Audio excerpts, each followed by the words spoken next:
right? Isn't that half the fun of it, is knocking it down when you're done? So we've done a number of exhibits prior to this, single pieces here and there. This one is really a collection of pieces that have been designed to put together as a whole as an exhibition. So this exhibition is just another iteration of our creative juices, flowing out of our creative studio shop here. And the whole exhibition is really about block play. The overall goal with the exhibit that we wanted to communicate was that it wasn't just about playing with just a block themselves, but it was about what you could create with them and how that includes engineering and creativity and problem solving. And that was definitely a part of our process in coming up with the design. Constructive play, creativity cubed, is an opportunity to explore some of these different ways of playing with blocks. Lots of studies that are out there that emphasize the importance of block play. It builds science and math skills for spatial reasoning and measurement and counting.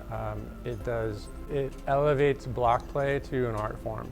This is the type of block play where I'm going to create castles. I'm going to create interesting artistic sculptural pieces out of these blocks. The imagination is boundless on this one. You can do whatever you want. Because we wanted to communicate that you needed to think outside of the box and create something new and different with what you had, and with simple pieces to create something more complex and unique. It's a whole different ballgame when you have 16,000 blocks at your disposal. It just shows you the possibilities that can come from playing with something that is on the surface pretty simple. It was a collaborative effort. All of this is a team effort in putting this together. So with this, we wanted to design a whole package that would continue throughout the exhibit and come together.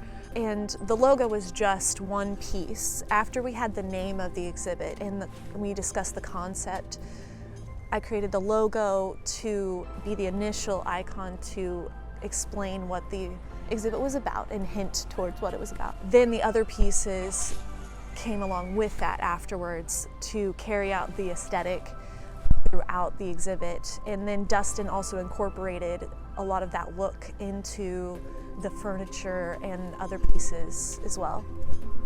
It's a strength and a resource of ours that we are able to do a lot with computer-aided designs. We do a lot of prototyping of our exhibits before we actually end up fabricating the final piece. I know that we went through a lot of iterations in this project, just trying to really nail down what would work the best and communicate. It helps us to think about, the scale of things, the size of things, and that's all part of this whole process. We mess around with ideas, we play with things. So we're going to put it out there and we're going to see how it works. It in itself is going to be a little bit of an experiment when we put it out. So we'll see how people like it.